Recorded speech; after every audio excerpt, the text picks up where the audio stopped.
Richard Matson from Cloquet, Minnesota, part of the EAA 1221 there. Okay. I'm flying a Titan Tornado 2, 912S Rotax 100 horse motor, and it's a two-place airplane, high wing, and it's aerobatic capable. And the reason you're in Bowstring today? We came to Bowstring today because we're concerned about the airport being on the docket for being closed, and we like the airport. It's a pristine place for aviation enthusiasts to come on a recreational basis. One of the very few in the state that has this type of an atmosphere, and we just want to see it saved. Hi, my name is Frank Vittorio. I'm out of Cloquet, Minnesota. I'm flying a 1939 Piper J4, and we're up here to support the airport up here because we don't think it should be closed. It's a nice airport. Thank you.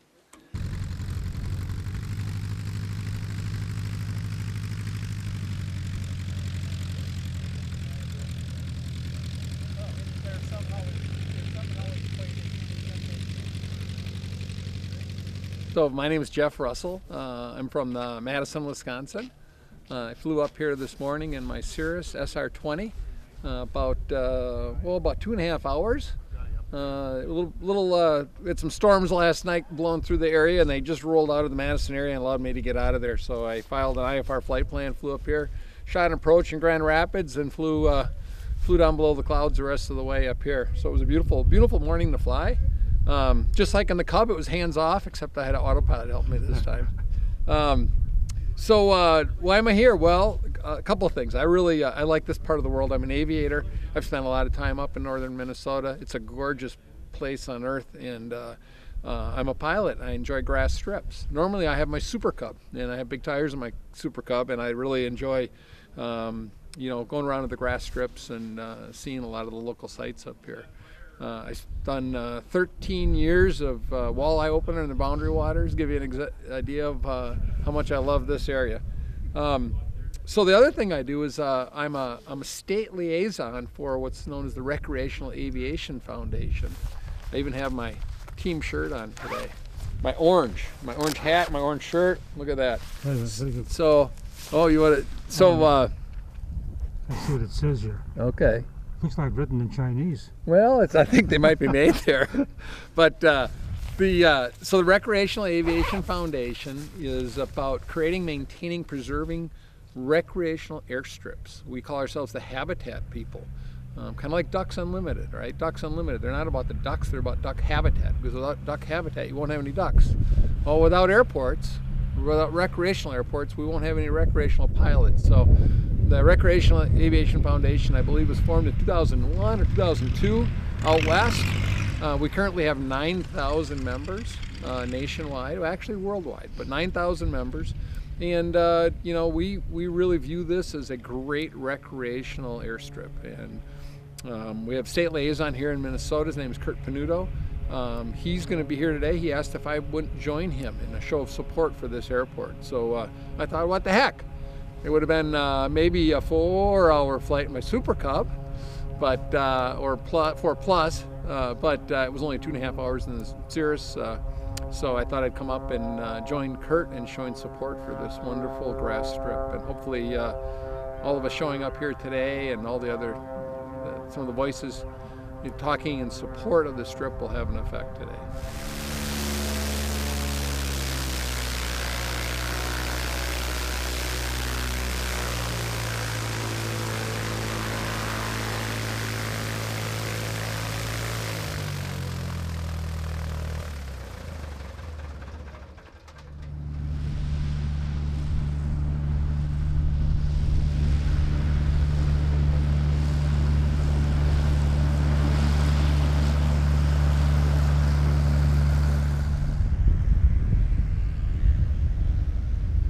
Hi, I'm Eric Hutchins.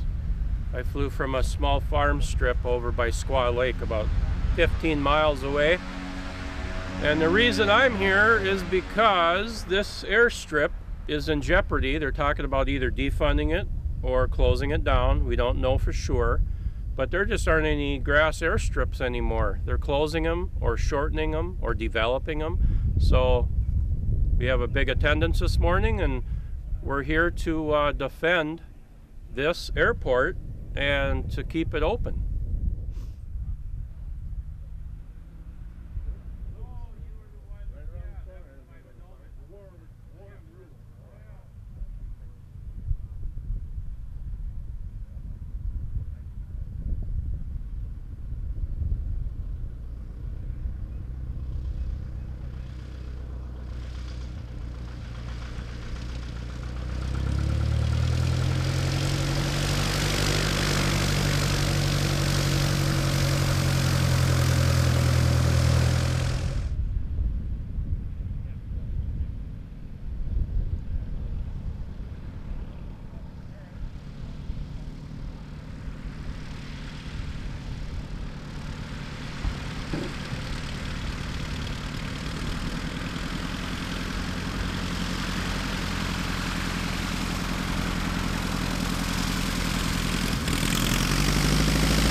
Hi, my name's Rick Mersill. I'm from Crookston, Minnesota. That's where I keep the airplane. It's a 1974 Cessna 185F model. It has about 2,200 hours on it. I picked it up in Ontario, Canada about a year ago. It's got floats, 3730s, and it also has hydraulic wheel skis that I put on in the wintertime.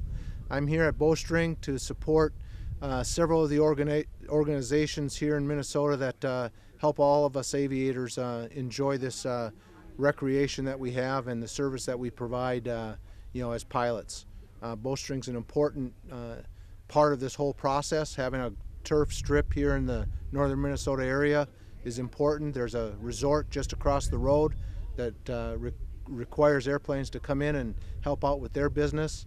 I also run a small seaplane business in my Super Cub on floats, and I've used the Bowstring Lake several times and have come into this strip, and it's just critical that we keep it open. Line of Grandpa with five. You know what? We're going across. So that's kind of what we do. A couple months ago or whatever, he said, "What do you need from us?" I said, "Show us some support in what it is here." Let's just go around the room real quick and get some introductions, and then we'll get into some conversation here. I'm David Tinquist, a Cass County Commissioner of District 1, this area here. I'm Terry Snyder, Commissioner for District 2, which assists to the east of us. Dan Swenson, I'm the Environmental Services Administrator. Jack Kumar, Cass County Attorney. Rex Bales, Cass County Administrator. Kurt Panuto with the Recreational Aviation Foundation, State Liaison for Minnesota. And Jeff Russell, also with the Recreational Aviation Foundation. I'm the State Liaison for Wisconsin. I flew up the Go Fast airplane this morning from Madison, so happy to be here. Robert Bishop from Grand Rapids, Minnesota, President EAA of Grand Rapids. Mark Matheson, I'm a commissioner at Bowstring Airport. Dick Robarkowitz, I'm from Grand Rapids, in the EAA at Grand Rapids.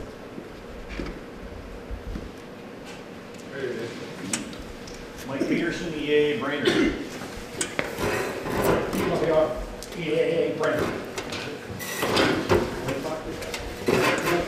I'm ready. Rick Mersill out of Grand Forks, but keep my airplanes in Crookston, and I operate a small Rick's Aviation Adventures seaplane business. Frank Vittorio, EAA 1221 out of Cloquet. Richard Matson, EAA 1221 out of Cloquet, flying in here for their flyings all the time. John Wellna, EAA member from Cloquet. Marv Melanson, 1221 Cloquet. Been flying in here for years. Andre Schmidt, fly out of Grand Rapids and Eveleth, and I come out here to do training on grass strips as a CFI.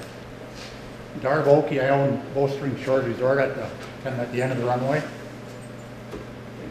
Ken Record, I manage the airport here at Bowstring. Greg Miller, I'm a strong supporter of the EAA at Grand Rapids, Chapter 412, on the airport commission, Bowstring. And I fly up here every chance I get. A beautiful airport. I'm Sean Jamolis. I manage the Range Regional Airport, the Cary Lake Seaplane Base in Hibbing, and I'm also on the board of directors for the Minnesota Council of Airports, and this is the region I represent, so happy to be here. Dwayne Mackey from EAA Bemidji. I live about 8 miles straight on. I'm Eric Hutchins. I have an airstrip about 15 miles northwest of here, and I use this airstrip quite a bit because it's close. One thing I should say briefly is I'm a peace officer, and I've made probably 5 official flights out of this airstrip, flying either the sheriff or law enforcement for official duties when they didn't have an aircraft available. So it is actually handy to have this in this part of the county. I'm Ted Dinkless. I happen to be an uncle of David there. Long-time pilot. I have an airstrip in Cohasset. And good to be here with the EAA in Grand Rapids. I'm Bob Johnson. I'm on the Bowstring Airport Commission. I also belong to the EAA chapter in Grand Rapids. Alan Gaddis, pilot from Montevideo and also have a place in Nevis. Warren Gatzla from KMIC Crystal. I fly Husky. It's a beautiful airport, a jewel to consider really keeping and funding. In Crystal, in our long-term plan of 2016, they're considering decommissioning our grass runway along with another parallel runway. I worked with the pilots. I worked with Neil Ralston, the airport planner on that. And we were able to save the grass strip. It did shorten a little bit, but it's still perfectly within the capabilities of the tailwheel aircraft that are here. And it's a safety thing, and tailwheel pilots love grass. Mike Flynn, just a local pilot from Grand Rapids. Catherine McLean, former county commissioner, but now I'm just Mike's mom, and I rode with him in a tail dragger that looks like a little tin can, but made it here. Happy to be here. I'm Fox, I'm a resident of the area. Again, thanks everybody for your time for coming up. It's important that we get everybody in the room and have a conversation. Thank you for all the emails. Our rooms are flooded with emails from a number of different people throughout the state and nation. Shows a lot of support for this. Purpose of today's conversation is not whether this airport's going to close or not. It's what are the options for it moving forward. Let me give you a little bit of family history and then we'll come back to this. My grandfather had Tinkus Aviation, which was the first flight school in Grand Rapids. Gordy gets all the credit for the airport because he had the first commercial airline, but Grandpa actually started the airport. Uncle Ted and the kids who lived there when they were little. I got a big collection of pictures of all these guys standing next to Grandpa's Super Cub. 3 of the kids became pilots out of that family. Uncle Ted being the long last standing one. Has a little champ on his personal airstrip right next to the house here. So as an individual, I got a lot of friends that are pilots. As an individual, I support aviation and support the grass strips, and I understand the importance of grass strips and tail draggers and all that. As a county commissioner, this is my district. I will advocate for keeping this airport open because it is in my district. But we also are responsible for the entire county, and I got 4 other commissioners. I can easily sway Terry to come my way because he borders this property or borders this district. But you have about 3 other county commissioners that when we have to make funding decisions that you have to be able to justify to all the other people in the county. Our part in this is $15,000 that has no influence on the levy. You can take or add $15,000 and you won't see anything on your tax bill. However, when we're trying to make cuts and we're trying to find places to shore up our financing, you find 10 of these $15,000 cuts, we can make a 0.5% change in the levy. So if we're sitting at a 4.3 and we want to get to 3.9, you start peeling some of these out of there and it's easier to get there. When you look at it individually, it's not that big a deal. So it's not really about the money. What today's focus here will be, it started with a report from DOT and talking about hazards on either end of the airport, tall trees. Trees are sitting on some combined or, I'm going to try and say, personal property, not necessarily county property. The question was raised, is it in the best interest for the county to own an airport? Not whether we should close it or not. Is the county the one that should own this airport? Or are there other options? Can EAA own it? Can the commission own it? Can it be conveyed into a private strip? And that's what we want to focus our conversation on here today. Are there other options, or does it make sense for the county to have it? Now, right now we're involved in some economic discussions and how we're going to move forward with the county. And again, I can be an advocate for this is an economic driver. It can help bring in tourism, and all you guys are flying in is a great example of that. Without this here, half you wouldn't be in the room today. So that part makes sense. Again, you have to get the whole county looking as a whole here. I was just talking to Ken a little bit about past DOT inspections. You know, maybe there's got to be some better communication between the commission and the county, the commissioners, as to what are, well, we had some discussion on the way up. What are the responsibilities? If we know that there's some hazards here and we're not sure if they're taken care of or they weren't taken care of, they've done a great job of doing it. I'm not saying that. I'm saying, let's just say that a tree wasn't cut for whatever reason because somebody wouldn't let you on their property. An airplane hits that. Does the county become liable for that? And is that a position that we want to put the county in and the taxpayers? That's how the discussion is framed. So please don't take this as we want to come in here and close this airport. We want to do everything we can to keep this airport here and find a way to make it sustainable for the future, find extra funding sources. All the time we're trying to make cuts in budget, and personally I feel that we've found every cut that we can make in the county. Because every time we try and do something, this is the response we get. Don't cut that, this is important. All right, so now our focus as commissioners has to be, where do we find the funding source for that? This little piece, whether it's a road that we're trying to close, maybe we should convey it over to the township. Here's a grass strip that we own. Does it make sense for us to fund this? And if we do have to fund it, what are our options?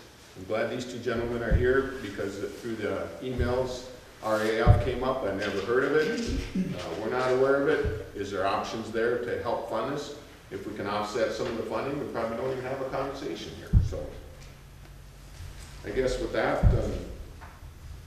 you guys have anything to add? Otherwise, we'll be willing to listen to some comments. Sure. I'll just kind of echo some of David's comments. You know, and I apologize ahead of time if the assumptions were that we were out to close the airport, because again, it wasn't. When we left the meeting over 8 months ago, that had talked about some of the corrections that need to happen here, we engaged in a conversation about, you know, how do we know, like David said, how do we know it's being taken care of? And of course, you know, we listened to our county attorney, and you know, we talk about liabilities all the time. And so we started having a little discussion amongst ourselves in that, you know, what assurances do we have and what protection do we have? What protection do you folks have too? I mean, you're a big part of this. And then, you know, is it in the best interest of the county, like David has said, to own this? Not that we're looking at reducing funding or eliminating the funding, but, you know, are there other options that would, you know, be a better fit for this airport rather than county ownership? So, kind of where we left it, and again, had kind of put it in the hands of our administrator to bring everybody together and continue the discussion about it. So that's kind of what today's all about. But truly appreciate everybody coming. That we received up to this morning, 28 emails. We've read every one of them and take them very seriously. Well, as far as the liability issues, the Airport Commission and the airport has a liability policy on this airport that we pay for.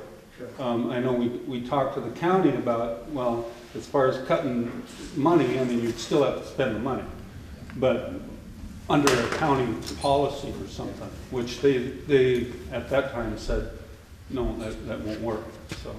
And I even said it, and I'll try to be even a little more clear. $15,000 isn't a big issue. It's just a matter of, is it in the best interest for the county to own this airport? And again, the liability. That would be the two things that really are the kind of the focus of discussion. $15,000 and where we get the money from for that, that's peanuts in our $147 million budget. And we understand the importance here. We do. We understand what it does for the community here and for each of you.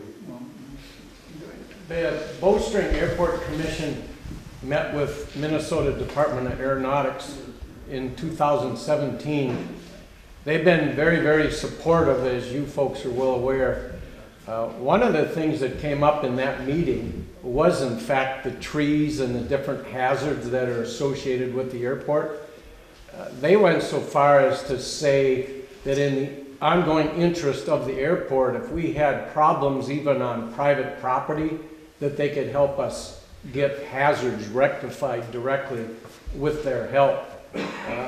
That being said, they've been very supportive of our activities here, and we're real thankful of that. One of the things I see as a commissioner is we should be involving you folks more in that kind of activity, so that you're aware of what's going on. And I think, anytime anybody addresses a problem, regardless of what capacity you're in, I think communication, it is the key. When we don't hear things, we make assumptions. When you don't hear things, you make assumptions.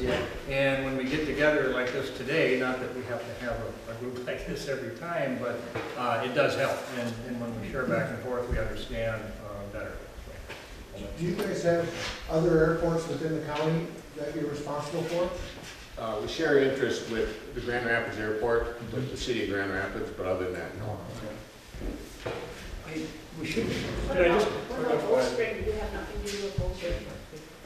Or Big Fork? So I just want to clarify, through this kind of the same grant process that happens here, we also grant money to the North Lake Tasca Joint Powers Board, which eventually gives money to the Big Fork Airport. But that's not a county grant. Correct. Yes. With respect to privatizing an airport like this, let's say we had a pool of people or the friends of Bowstring Airport. So then we own the airport. That really isn't feasible because that opens a whole can of worms. Number one, like on my airstrip, I don't get inspections. DOT isn't involved. You're not going to have people looking at a sectional and saying, I'm going to fly here today, I'm going to fly here today. In order to land at a private airstrip, you need permission, and some people just simply can't land there per regulations.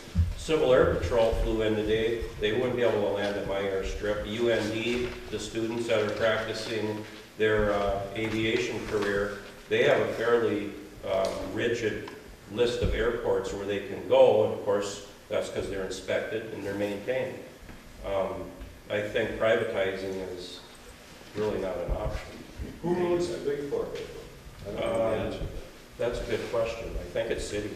City owns Thank you, Eric. And that's part of our discussion today. What are our options? It doesn't make sense. And just as an FYI, also, as far as ongoing training, I don't know how many CFIs are in here, but maybe they can speak to it better. Soft field, short field landings and takeoffs are part of training for pilots, and there are very few grant strips where you can actually do soft field, short field landings, and doing it on asphalt or concrete is not the same as the real training? I was the director of training at UND, 25 years ago.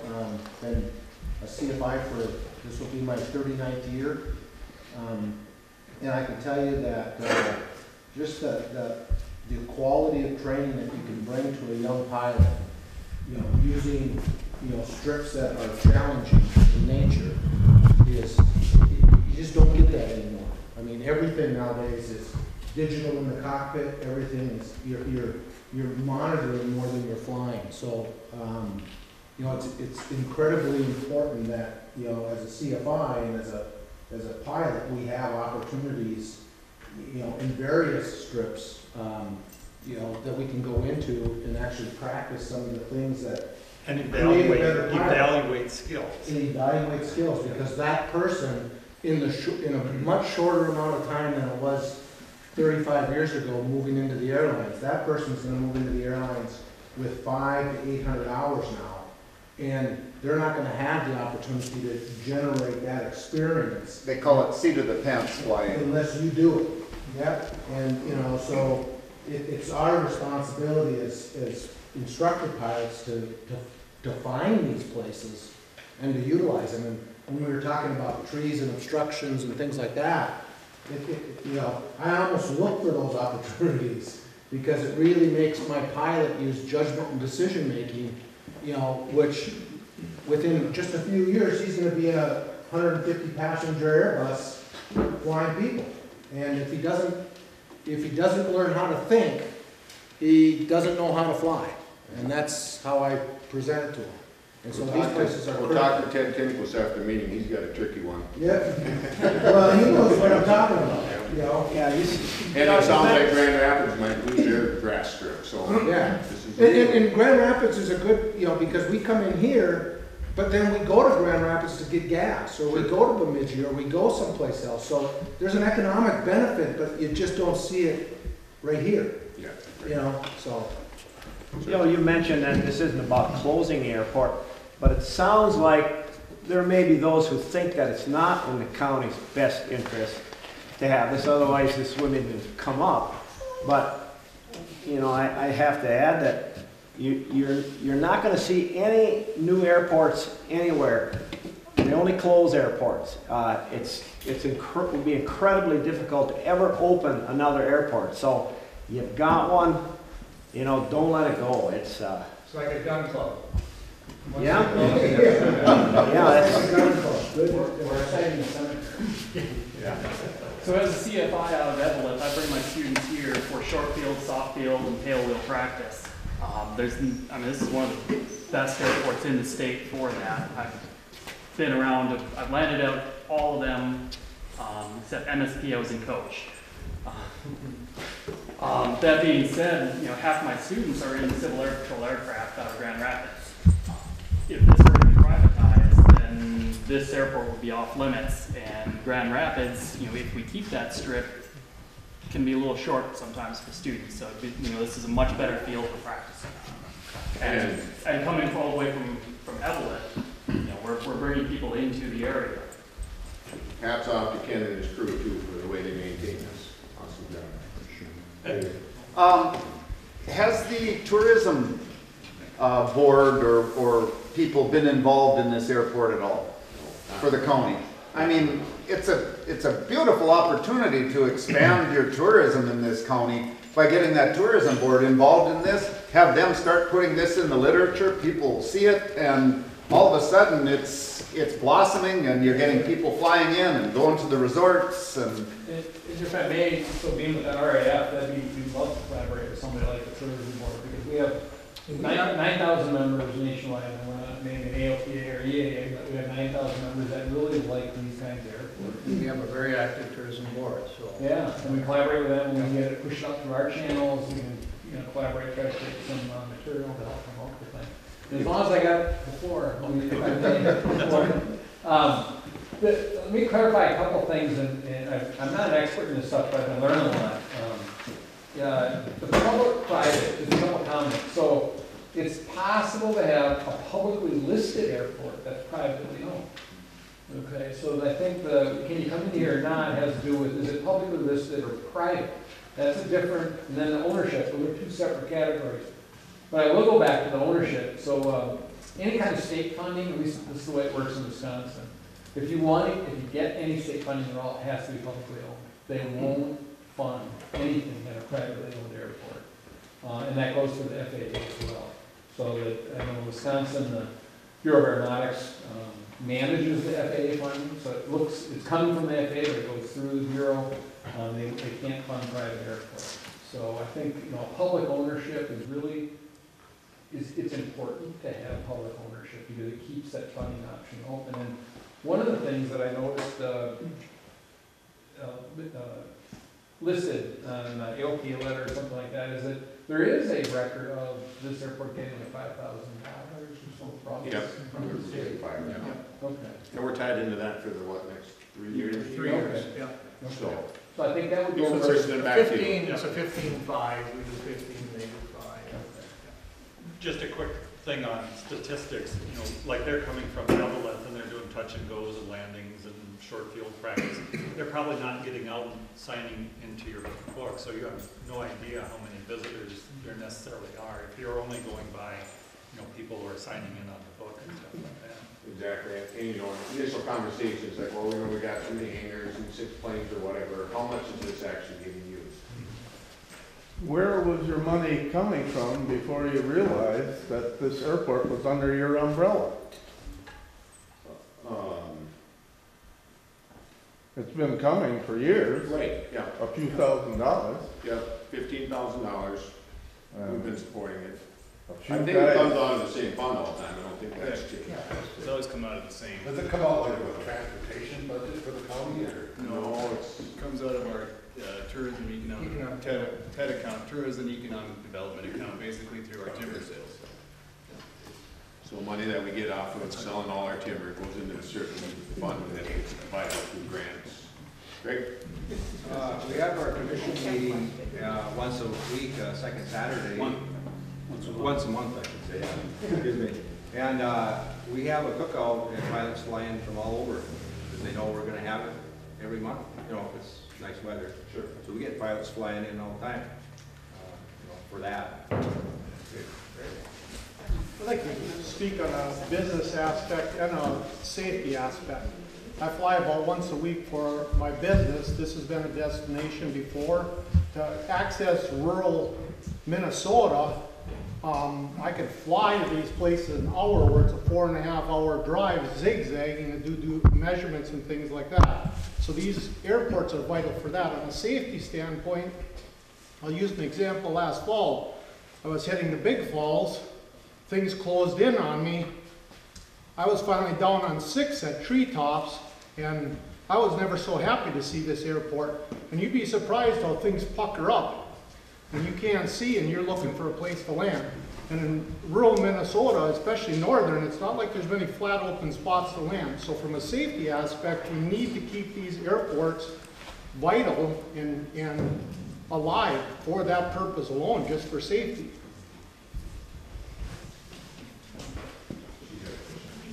Go ahead, Leonard. I wanted to ask those two gentlemen who do the training, how often do you come in here a year with the trainings? Well, it depends on the number of students I have, but I would say I probably, I'm in here probably a dozen times, depending upon, the type of training I'm doing, I was just curious. I drive by here like 9 months out of the year, 2 times a day. I never see planes in here, ever. That's why I was curious about. When I'm coming in to do training here, it's a half dozen touch and goes, and then we're heading back off to the next airport. We try not to stay in the same area too long, annoying the neighbors and whatnot. Yeah, so you might not see us, and that's a good thing. As to, how often you did it. The other day we did see, the kids got all excited because we did see Ken take off. and they just got totally excited on the bus. And that's the first plane probably we've seen in here with any kind of activity in this airport in probably 10 years. So, I mean, Yeah. 37 planes here. Yeah, we should get you that date and you can bring the kids over and have lunch. It's on a Sunday though. Let me just add to that a little bit. Huh? In September of 1966, I was sent on my first cross country to Bowstring Airport.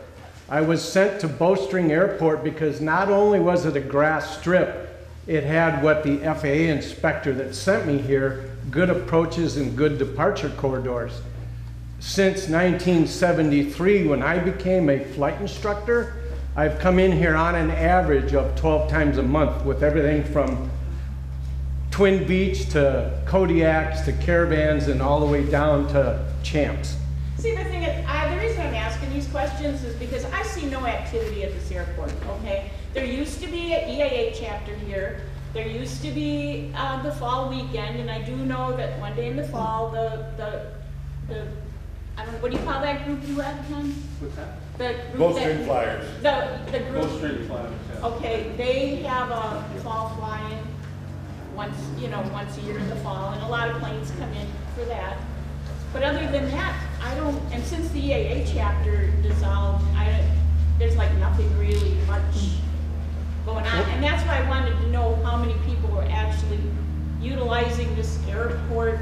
What a lot of people don't realize, and I do this regularly here as well as some of the other flight instructors, it takes roughly 4 minutes to approach the airport, circle it, land, and take off. So if you're not here through those segments, there's nothing going on at the airport. Not only that, you won't see airplanes that are in the traffic pattern. No. Well, that's why I ask these questions, because my visual observation is this airport is not being used. That's my visual observation. Go to 9 Grand months out Rapids of and the you'll year. see the same thing. So, but I'm not here in the summertime. Well, you're not here in the summer. I'm not here in the summertime.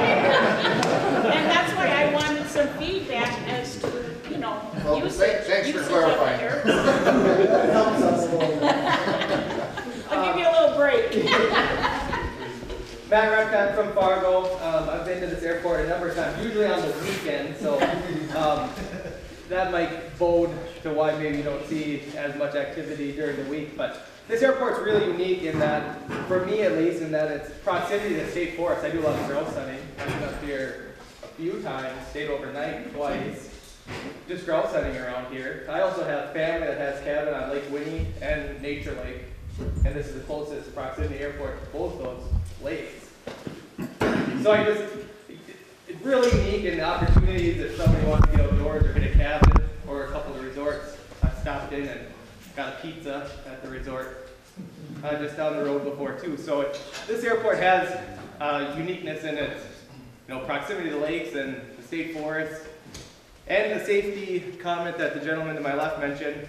One time I had magneto issues flying cross country, and this was where I had to drop in and check it out. So it's a great little airport. I just wanted to put a pun in for how I use it. No, and I do understand. I don't know if you guys have ever been up in the trailer up here, but that poster that's in there about the airport, right here, over here. I made that poster. Oh, I made that. Okay. Okay, but I just hate, the thing is, I haven't seen any activity in here for years now, and it's just like, is it even being used? And that's why I ask those questions to you guys, like when, how often and what it's being used for and things like that. We'll get you an aviation radio so you can listen to it. Do you cuss on there? I can't have that on the bus. We don't cuss on Aaron? I want to say something about this woman here now. I live near the Duluth airport. There's many days that I wouldn't want to wait for an airplane to go over to bring me food. Can I push it out a little bit? When I lived in Illinois, Then you're going to have me move back over there again, or what?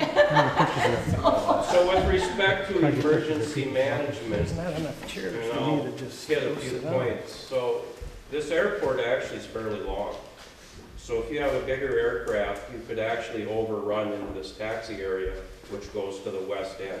So you can get a pretty big airplane in here, twins. And so What aircraft use airstrip that are in emergency management? Well, helicopters.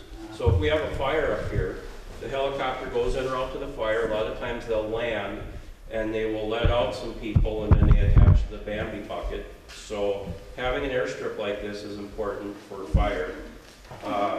Forestry uses the aircraft for picking up people, and we have the fire bosses, which are very capable for short field operations. So fire, life flight. Bowstring is one of the most popular lakes in the county. We have a boating accident or something. A life flight really likes to land at a lighted airstrip, but of course they'll land on a highway. They have night goggles, but having an airstrip like this, really big for life flight. And Mark Matheson is one of our forestry pilots for the state. Can you reiterate? I mean, right now, northern Minnesota has a 6,000 acre fire. If they had an airstrip like this very close to that fire, I would guarantee you it's used for some kind of staging. It's right? true, it's true. This airport, you can't go out loaded, obviously, but it would be a staging airport for fire bosses if there wasn't Grand Rapids and places like that around. But I know the DNR does a fair amount of training here. That's how we happen to come in here with Kodiaks. But one option I see here relative to the young lady's response over here is she never knows there's any activity here. What I would propose is we start flying in and out of here with 185s and 206s and so that you know when we're here. Can I give you the times? Why don't you just tell us where you live? I love it when you guys fly over. Tell us where you live and we'll make sure we fly over. I love it when you guys fly over. Believe it or not, when we train in here, we'll do a maximum of 3 takeoff and landings, and then we leave the area so that we don't make the resorts and everybody else unhappy that's looking for peace and tranquility of the forest. That's part of the good neighbor policy. We could change that if we I wanted. gotta tell you guys in the small planes, your big excitement. When you fly overhead, like, a plane! That's Kenny, he's a rover. I just wanted to introduce Kathy Vesley. She showed up here, so, Hi. so go ahead, Kathy. I'm Kathy Vesley. I'm the Assistant Director for MnDOT Aeronautics. I would have been here a lot earlier, except She didn't fly. I didn't fly. And we talked about doing that, but all of our airplanes are out today, and so my husband and I left the cities a little before 6 this morning, took a wrong turn somewhere on 6th after outings, and I said, oh no, we need the Deer River shortcut, and he said, oh, I'll turn around and back up. Well, if you guys drive on 6, you know, there's like these steep ditches, and we got the car hung up on that. And so then, but nobody was home at the house nearby, and I'm like, so. You're here now. Yeah. So my point is, I'm standing there on County State Aid 6, right? Or is it Trunk Highway 6? I'm not sure. It's a big road, right? Big road 6. I never saw a car. I never saw a flipping car when I made it out. So, We saw all these airplanes going by. I know where they're going. Follow the planes. But finally, a nice man in a truck came by and towed us out, and so I apologize for being late. But I suspect there might be some questions or conversations about those approaches aren't quite as good as they used to be. There's a few obstructions. I gotta admit, the west end has grown in the last 50 years. Trees grow. And Bowstring, we know, is a popular airport because people call us and say, Very much so. trees are popping up or this or that. We'll get a lot of comments about this airport, and people do love to come here. The most common thing we hear with people that fly in for the first time, almost invariably, Ken can verify this, but they say, oh, it looks like a golf course. That's probably Ken. So after we got pulled out and turned on the 2 and got past Deer River, I didn't see another car all the way here. So I don't know what you need all those roads for, when you got such a nice road. Now you know why the airplanes have such big tires. But seriously, are there any questions I could have answered during the early conversation that I missed? How does the state decide funding for an airport, you know, that kind of stuff? So, there's basically 3 qualifications. You have to have a license, you have to be owned by a municipality, which a municipality means pretty much any governmental jurisdiction, including airport authorities. So, a lot of times we'll see the county not be an owner, but a small town or township be an owner, especially in the northern part of the city. And then they might prefer to form an airport authority, some kind of partnership with the city, the township, and the county, so that there's more tax base. But in this case, of course, the county is already the owner. So you have to have a municipal owner, a license, and you have to be zoned. And then you qualify for funding. Zoning, Airport safety zoning. How is the amount determined? The M&O amount, or The the amount capital? of money that they get from the state. So, the maintenance and operation annual contribution toward snow plowing and grass mowing and that stuff is determined by an infrastructure formula. So it's how much square feet of runway you're taking care of, and whether you're open all year or not, because a lot of the turfs are closed half the year, so then they only get half the funding. But funding for capital improvement projects, like obstruction removal, tree clearing like that, that's determined on a priority score basis. The first thing you have to do is have your project on the capital improvement plan. And right now, Bowstring has no projects on the capital improvement plan. So you're eligible for funding that you're not competing for. How can you know what you're gonna have to do? So you just say we have tree removal in our capital improvement and nothing specific? Well, so. Because I mean, a tree grows and they'll have 3 or 4 trees to do. Every 3 years, Yep. we, the department, have a safety inspection Yep. team, and they come out here and they survey obstructions. Right. And they send a letter to, Yep. not Greg, I don't think Greg's name is on it, but, and it cites all of the, you know, here's a tree, here's some brush, here's this, here's that. And so you can, but in the approach area, they're only looking at the first tree. You know, there might be, if you cut that one down, there might be other ones hiding behind it. But I'm just saying, so they give us this thing that says cut Once these every 3 trees. years. Yeah, so we go out and cut the trees right away. We don't put it on a capital improvement thing, or do we put it on a capital improvement thing and then just go do it? If you want to bill us and get money for cutting them, you have to have it on a list and get a grant. So we can't cut it before the list? No, you need the grant in hand. And how long does it take to get the grant? How do we know what we put on there if in 3 years we don't know what we gotta cut? I guess that's what I'm getting It's at. pretty safe to say, for example, at a paved runway, it's pretty safe to say that every 2 or 3 years, they're gonna need a crack sealing project. Ooh. And crack sealing, you know, like okay, the, crack sealing. they I'm put- hard of hearing. they route out and fill Yeah. the cracks that have opened, because you don't want water Right, under the right. pavement, right? So, with experience, it should be pretty easy to say how often you've had to go out and cut trees. You know, do you have to do that every 2 years, 3 years, 5 years? It seems like So every you could 3 just- years we do, but some years Okay. it's 1 tree.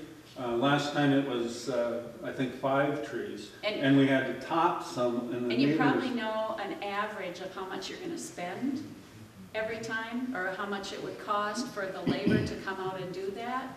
Okay. So, I would just fill in my capital improvement plan, you know, tree cutting, what is it? It's gonna be fiscal 19, starting in July 1st. So I'd fill out in 19 and then in 22 and then, you know, and then at least it's on the list. Right. And it gets sorted out with all the other projects, and obstruction removal scores highest, so you're gonna get a grant. So And then, plan ahead, even if you don't have it from the team that came in, just don't worry about it, just plan ahead that you're gonna have to do it. Okay, so, and Right, then if you and then- don't need it, but what about right now? If you Yeah. need it right now, Yeah. call your regional engineer. They, At MnDOT. yep, at MnDOT. Regional Because- engineers have Okay, Well, if okay, you don't right. use it, you don't use it in So, a timely manner, no big deal. Aeronautics, right. It's easier to say no to a grant that's offered than to get a grant that you don't have on the list yet. But obstruction removal is very, very high priority, and it is considered an emergency. It's flight safety. It's life safety when the medevac teams are having to come in here. And so we will always, most always. 98% of the time, we will drop everything and give you an obstruction clearance grant. So right now for 19, we've already prioritized the projects and sent out grant offers. But I would encourage the county to go ahead and, I brought a copy of the last 5010 inspection report, which was 2 years ago. And the objects that are identified are quite a few. So you could do a quick engineer's estimate and/or get bids from loggers and/or get volunteers. I think it was $3,600 that cost us to get That's the a lot of money obstruction. for you. Yeah. You know, that's not a lot of money at, I don't know, Big Fork, but that is a lot of money here. Yeah. And so it's important to get the help that you can. Right. And then there is a local share. But it's probably only 10%. 10%. Usually it's 90, I'm on the Little Falls Commission. That's federal That's funds. usually- That's that's federal. federal. That's Yeah. federal funds. And for you at Little Falls, you're eligible for federal funds. They're not here. But I think I didn't bring the rates sheet. There's a new rates sheet for 2019, and actually what we did is make the rates for non-NIPIAS airports go up, and the rates for NIPIAS airports, for state airport funds, not for federal, go down a little bit. But at Little Falls, we're also, every time you get a federal grant, which is 90/10, we do a state companion grant for half of your local share. So we do a similar thing for the non-NIPIAS airports. We let them spend up to $150,000 a year at 95%. So it would not be a lot of local share. It would be a little more, but your obstructions would be gone. At some point in time, if you would also speak to tourism, and Oh. I stopped at your booth, and I was glad to see that they've changed the website at Minnesota Aeronautics, so now they have a map of all the grass strips, so I don't have to go on AirNav and search grass strips and then list them all. So speak a little bit to that. I was glad to hear him start to talk about airplane camping, which a lot of people do at grass strips. The passport program. I know a pilot from Utah, Wendy Lessig, who goes to a Does she lot of... have a leather jacket yet? Not yet. I think she's peeved, or maybe she's peeved at Wisconsin because... No, it was Minnesota. She's peeved at Minnesota because at that time, even though she flew to all the airports, she couldn't get a leather jacket because she didn't have a residence in Minnesota. Oh, you're kidding? But, Oh, that's interesting. but she's done South Dakota, she's done Virginia, every airport. She did every airport in Minnesota, put in the application and couldn't got a response that she was from out of state, so she couldn't get the job. Okay, that's interesting. That's a good And take so, back for me. and so this is part of the tourism Yeah. thing, where they can't buy gas here, but they're coming in here and they're also buying gas at Grand Rapids or Big Fork or someplace Yeah, around nearby, here. somewhere nearby. Right. So, recreational aircraft, and I'm not the expert on this, but the tourism component is huge. And we, years ago, had a booth, a vendor booth at Oshkosh, the big worldwide fly-in in Wisconsin.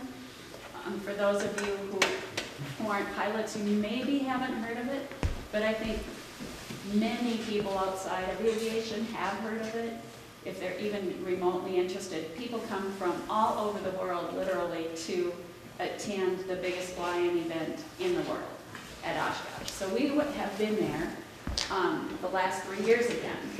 We've been there for many, many years, and then when the lieutenant governor was our commissioner, we stopped that. We stopped going to the state fair too, her decision. Okay, so now we wormed our way back in, we're doing it again. And it is incredible how many people we talk to every day. Thousands of people every day. Probably, I think it's 750,000 people attend the AirVenture event over the 7 days that it runs over the whole week. And so we see thousands of people. We hand out little Fly Minnesota postcards. And we partner with people from different airports to host our booth. So Bemidji, Will, who's the airport manager or assistant manager, comes to Oshkosh anyway, and then he and his wife spend 2 half days, one morning session early in the week and one afternoon session later in the week, promoting Bemidji.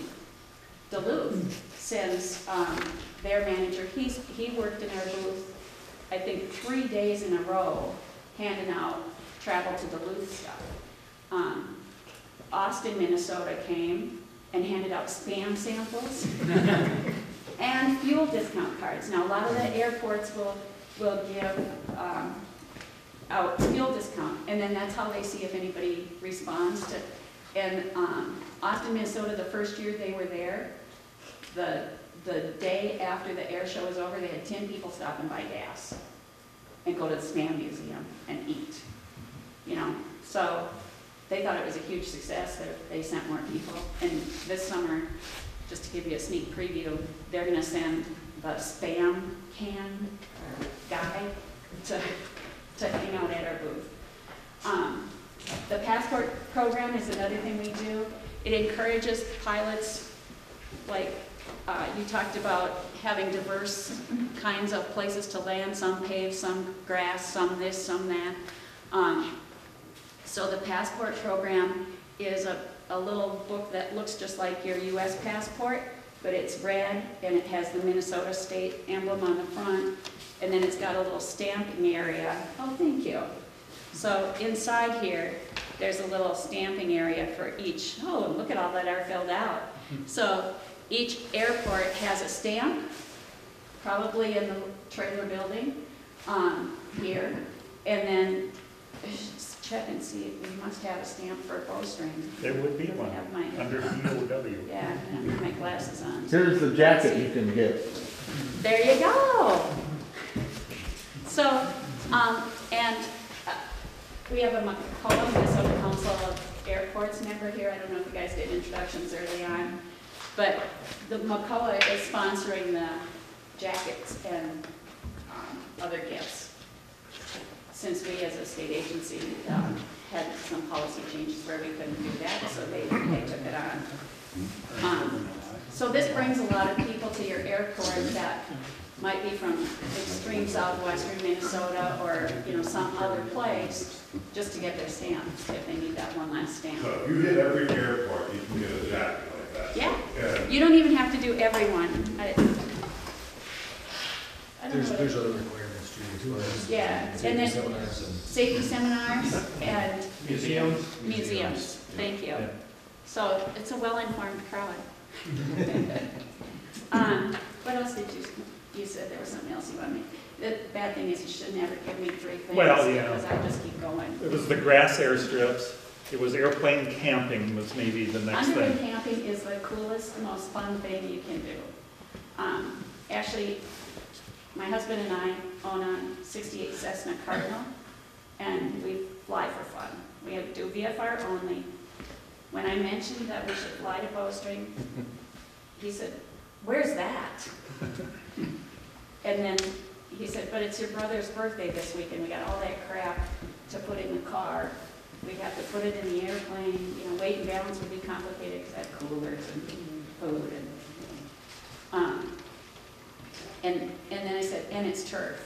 And he went, oh, because he's not a grass strip guy. We got, you know, the Cardinal is kind of a short plane and it's got those fancy pants and they get blocked up. And so that wasn't the best news for this situation. But we wouldn't have got stuck on it. So turf strips are really, really important for training. And there's a whole segment. Like if you look at these airplane planes out here, you'll notice most of them have bigger tires. They're more like pickup trucks than they are sports cars. So there's that whole segment of aviation that seeks out grass strips. And you're right, we passed out a lot of those grass strip maps at Oshkosh. People care about that a lot. You had mentioned that they don't qualify for federal funds here. Can you explain what the qualifications and how that works for federal funds at an airport? I would say one of the things that, well, first of all, you have to have 10 based aircraft. Okay. And then you have to be more than 30 miles or 30 minutes of ground travel time to the next NIPIAS airport. And so mileage-wise, you might actually qualify because you're kind of remote. But, and the other thing is, most often they're not turf, but there are examples of turf, and we have one in Minnesota. We only have one NIPIAS airport in Minnesota that's it's Winstead. Winstead? Winstead. Winstead? Okay. Winstead gets federal funds. And if you want a free breakfast, just show up at Winstead like at 8 o'clock on Saturdays. There's a lot of guys in the hangars. I think there's not a pilot in this room who doesn't desire to have Bowstring continue in operation. I'd like to address the elephant in the room and bring it back to the county. And I'm really curious, in a perfect world, what would the county require to continue ownership of the airport? Now I think I know why I'm here. To talk about a couple of issues for you folks to think about. And none of this questions the utilization, viability, pros or cons of having the airport. What it really talks about is in a viewpoint, if you're going to manage risk and liability, what is the best methodology or best form of ownership ultimately to look at that? And let me give you some background for that question. In Minnesota, a municipality has a statute that limits the cap on its liability at about $1.5 million, okay? And that's relative to suits in state court. If you are sued in federal court, there's not a corresponding statute that puts a limit on a municipality's liability. So that you could argue that the court should apply the 1.5 state cap, but there's no guarantee that the court would in fact do that. The thing that you do to protect yourself for those suits and instances is you get insurance. And then you got to determine what's the correct amount of insurance to have, and is it going to be sufficient?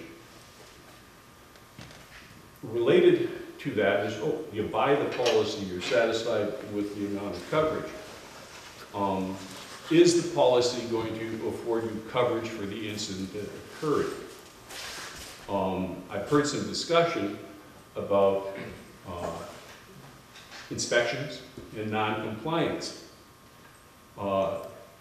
If you have a policy and you have an inspection and you have known risks and you're not in compliance, your insurance company might take issue as to whether or not they should be digging in their pockets to pay that claim. So that's a factor. You also have the factor that the liability or the judgment could be in federal court and exceed those caps. What happens in that instance is the deep pocket has to pay. They have to reach in their pocket and pay if you can't resolve it with the insurance that's available, or the insurance company says it's not available, we want to come back after you. Do you insure through the League of Minnesota Counties? Pardon me? No, we use the Minnesota County Insurance Trust for our general stuff. Here, they buy a separate policy for aviation. Aviation operations is excluded from the county's trust pool. So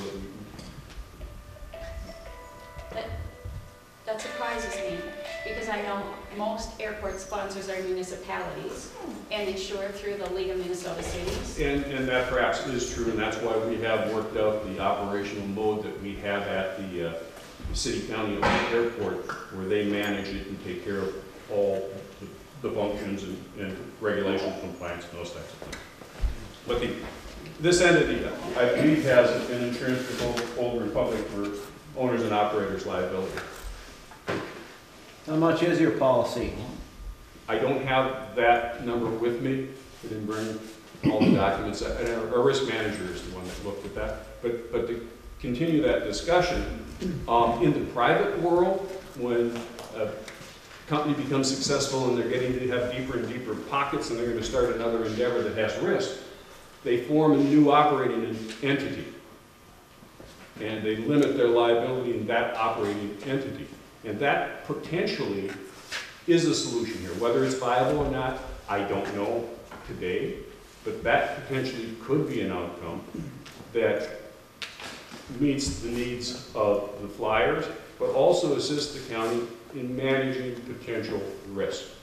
So I throw that out for people to ponder and consider, and the representative may have more information that can assist us in that also.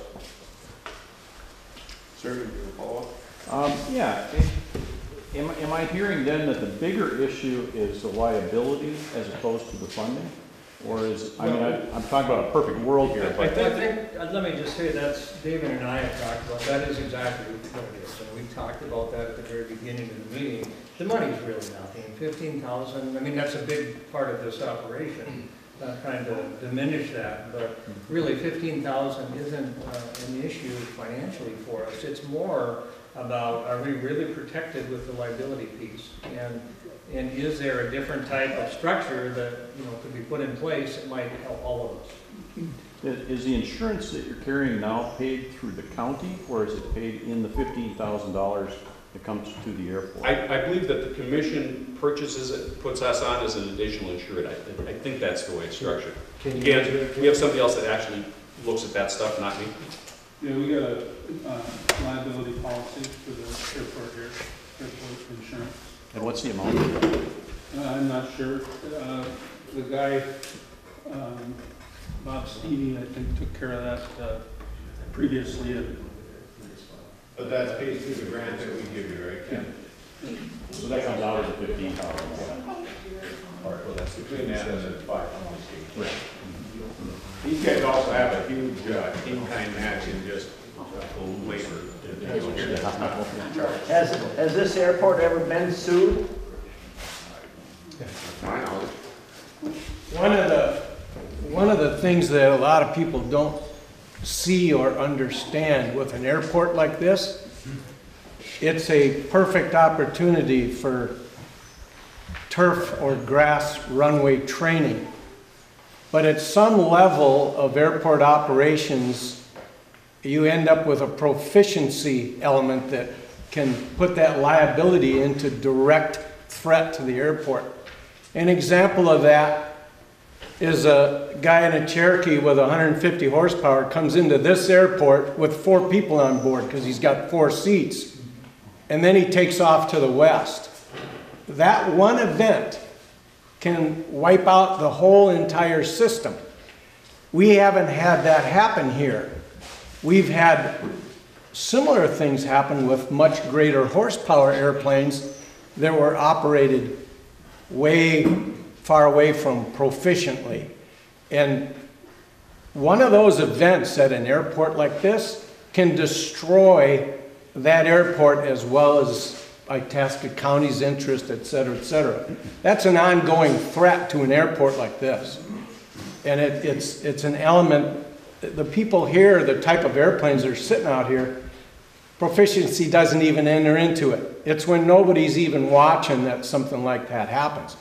Nobody's even there to see it happen, but it happens. And that makes that liability and insurance a big deal, a big deal. But isn't that possible at any airport? It is, no question about it. So Grand Rapids, if they have any interest in Grand Rapids, it also can happen there. It could happen there, but obviously the big difference is, and the state could probably address it better than I can, but their requirements are far different than we have here. They don't have 60-foot trees on the end of the runway like we do. And they've got instrument approaches, et cetera, et cetera. It changes all that. And we like this because of what it is. That doesn't mean that everybody that comes in here is qualified to use it. And that's a hard one to outguess. Go ahead. That point is exact. It's the pilot and command's direct responsibility to know every condition of the airport that they're going to land in. And they have no business flying into this airport with a Cherokee 140 and 4 250-pound people and full fuel. All that's true, but it happens. Right, it happens. But just so the county knows, it's the pilot and command's responsibility to know everything about everything, the landing conditions and the airport conditions that they intend to land. But can I just comment on something just to kind of connect some dots? They do a safety audit, and it's based on obstructions, and that information is then given to the county, to the commission, and they have to act on that. And so from a safety perspective, from an overview, airport operations overview, that if the dot is connected and the trees are cut, then the pilot comes in and crashes. All right? That's the pilot in command's fault. Right. It's not a liability to the airport because everything, all the dots and the I's were dotted, the T's were crossed, and we have it covered. So that's important. And so that commitment to connect the dot and get on that list of, on regularly monitoring and cutting and doing those sorts of operations to satisfy the county from a liability perspective, then puts it only on the pilot in command, as all of the accident reports that you read, 99.9% of them is the pilot in command. It was a pilot error. It was an operator error.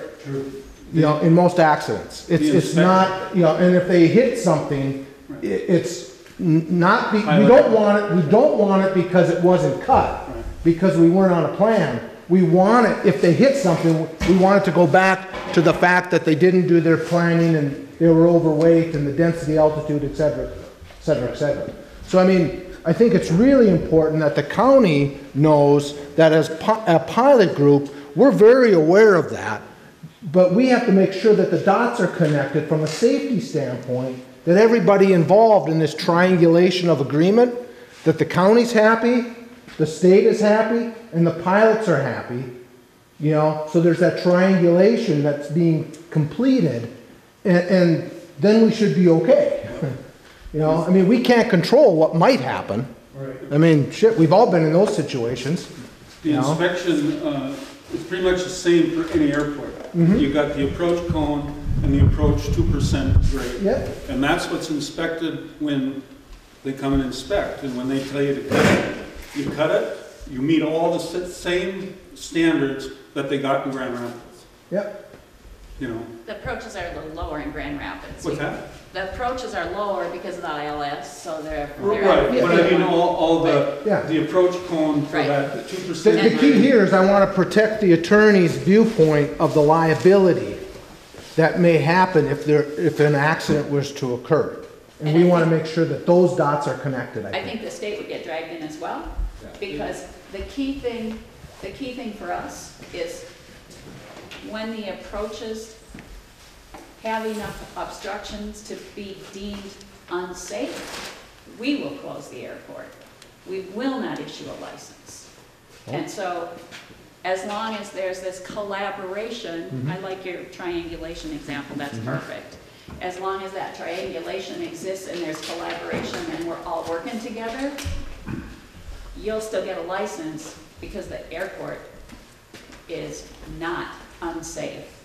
It is safe. So in other words, the liability is maybe not quite to the degree that people are worried about. It's mostly the pilot's responsibility, not the airport itself or the county. So I have a copy of the inspection report that was done in 2 years ago, I think. I think we'll be back here this summer again. Yep. And there is a list of 17 obstructions. But some are in the primary surface, which is like the shoulder, if you compare it to a highway, like in the shoulder of the road. So the primary surface is on the ground, just around the grass runway. And then some of them are in the approach surface, which is that flare at either end of the runway. And we also call the closest in part of that the clear zone. And so the clear zone, like a highway, has those smooth slopes so that, and they don't let trees grow too close. That's the clear zone on a highway. There's clear zones for runways too.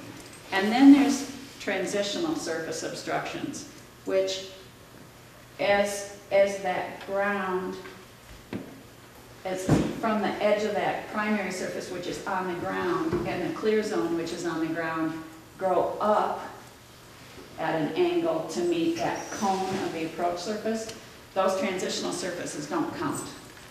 They're not a licensing consideration. They're just kind of, as long as you're out there trimming, you might as well get those too, so they don't bust your approach. But you only have visual approaches, right? Right. So there's different categories of approaches. Steeper for visual, flatter for non-precision, and then the flattest, like at Grand Rapids, the ILS precision approach. Just one other thing to keep in mind and to think about is that risk management aspect. How we're trying to use or consider an ownership mechanism that limits the exposure, because much as you indicated, when no one's watching and no one's looking, that's when the big liability events can happen. And let's say that the policy is a $2 million policy. Geez, that sounds like a lot of money. You put 4 people in an airplane, and it's a drop in the bucket in terms of what the potential liability could be for a tragic incident. So there's some benefit to that concept of, at a contribution from the county of $15,000 a year, that really is nothing. Potential liability to taxpayers under some instances could be significant.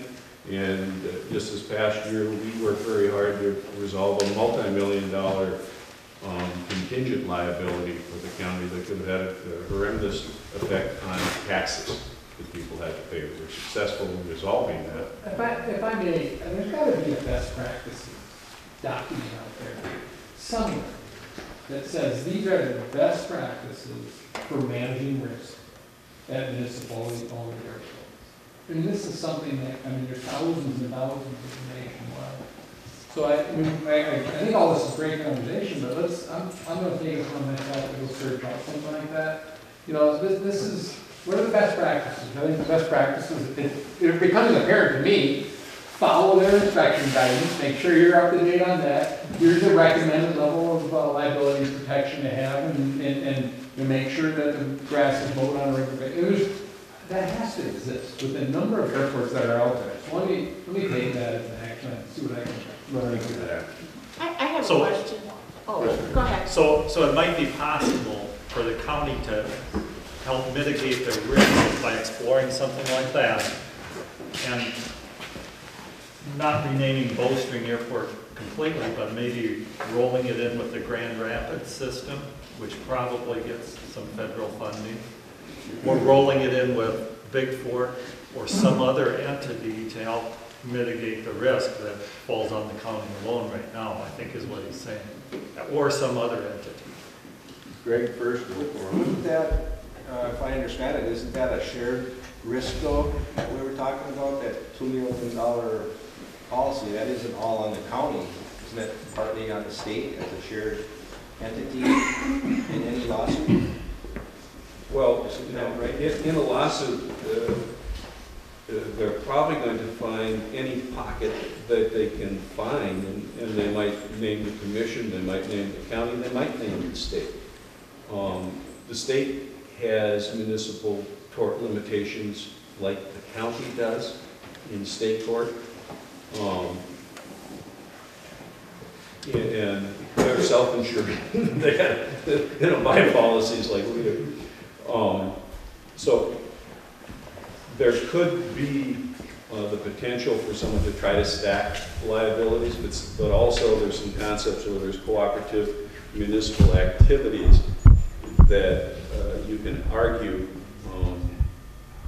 that they should not be able to stack them, that there's only one liability. Those are, what long lawsuits end up over, and things that go to appellate courts and the Supreme Court on insurance coverages and stacking of liability draw lawsuits that are worth millions of dollars for many years, so. Sure. So I think we boiled it down to the liability issue as opposed to the funding issue. Is that correct? Yep. That's what's sparking the conversation. When it comes to the liability issue, we really can take that a step further, because it really isn't the amount of liability or the liability, it's how to insulate the county and the taxpayers from that liability. Is that correct? Exactly. Okay. Is there an amount of insurance that is acceptable for that purpose?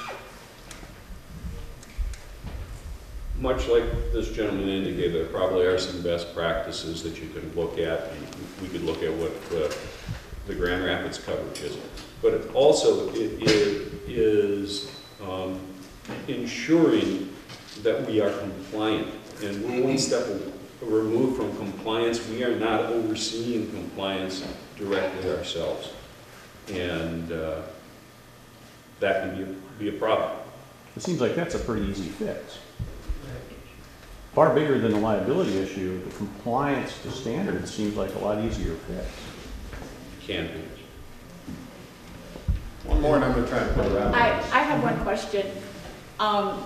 Would it be possible we have a group of very passionate people here who want to keep this airport open. Would it be possible for them to make an organization and lease the airport from the county, a non-liability type lease for maybe $1 a year? And then I don't know if they would lose, but it would still be kind of owned by the county, so maybe there'd still be funding coming in, and then they could just take care of it and maintain it. And then my second question is, as long as you people are aware of these liabilities, if an accident happens, until those liabilities are fixed, you know what I mean? Like, when there's two kinds of liability. There's one that you're not sure, and there's one when you know there's a problem, because I went through this with a dog bite. When you know that your dog is mean and it bites another kid, you're personally liable. Your house insurance don't even cover it all. But if you don't know your dog is mean and then the dog bites a kid, then the insurance covers it and you're not personally liable. So until all this is fixed, how personally liable is the county until that happens? So you pretty much brought this full circle for us. And I know you guys, there's food here you guys want to get after. I know you want to get back in your planes. The sun's coming out. So I'm going to try and wrap this up, and I want you guys all to leave here with a good feeling and that this was a good, productive meeting. We got a lot of information out of here. The intent was the current partnership that we have with the County Airport Commission, is that the best possible route we can go? Are we approaching this ownership? I haven't heard any good suggestions otherwise today. And if you have some, please shoot them to me. But otherwise, privatization is not an option. Exactly. So that's, I will do what I can to keep this airport open. Again, the intent was not to come here and say we're going to close it. We just want to make sure we're doing everything the best possible we can. If this is the best possible partnership, we'll work out the risk management piece. We'll figure that out with the help of some of you people in the room and explore some of these things.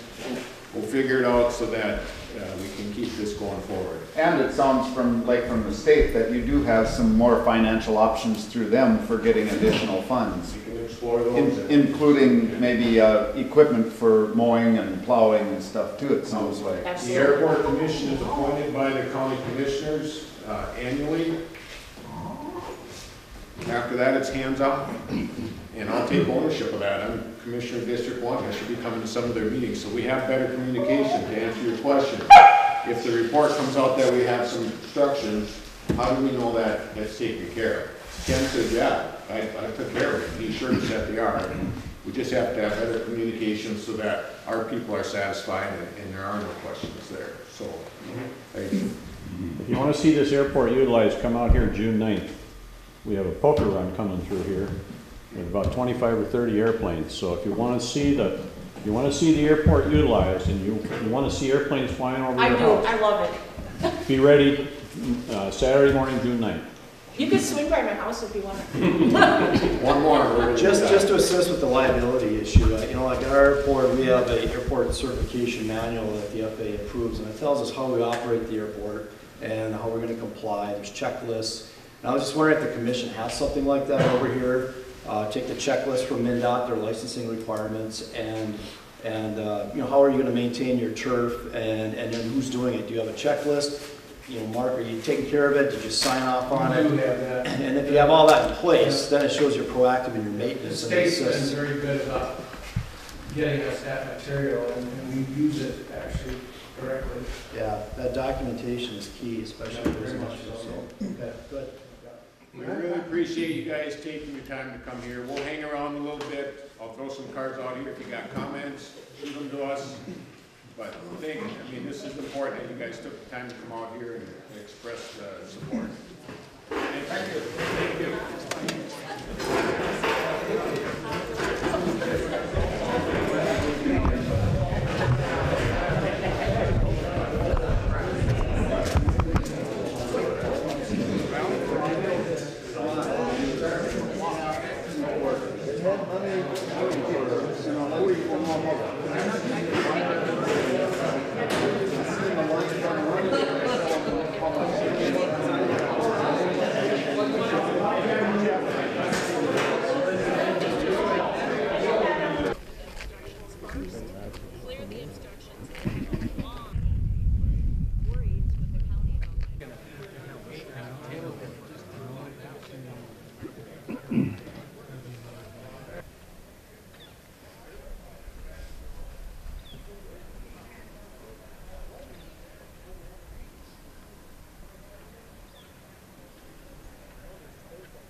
But then once you figure out slow, I know my slow flight. Well, he's on a training mission. We're doing proficiency takeoff.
Go into the wind, so that wind's on here, and it's like, come on, Betsy.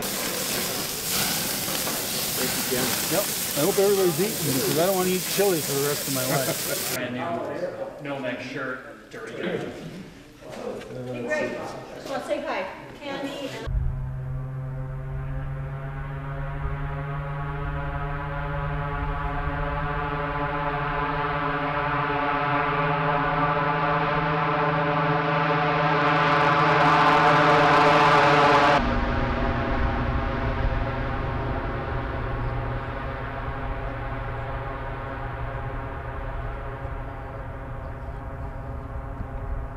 And I had a convenience store and stuff.